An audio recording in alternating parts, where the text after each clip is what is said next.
Кеттік көке. Ертеңнен интервью алалы. Қайсы? Малдардың интервью алып көрбейлі? Хорошо. Ассаламу алейкум жігіттер. Алейкум. Хорошо, байке отырыңыз. Атым Амир болады. Амир мырза жақсы.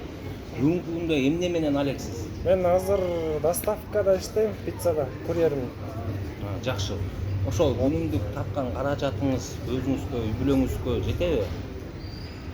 Каражатым өзүмө жетет, бирок үй бүлөмдүн жөнүндө айта кетсем, мен атам, апам, чоң ата, чоң энем, тайта, тайнем, эжем, байкем, мен эч ким жок. Өз ошондой.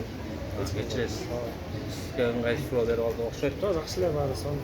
Ушуну бир жылмаюу менен айттыңыз да, мунун эмне себеби бар? Бул нерсе үчүн мен эч качан кайгырбайм, кайгыргандай эмесмин. Анткени Кыргызстанда ар бир мусулман адам менин бир туугандарымдай көрөм. Ар бир кыргыз жараны менин бир тууганым да.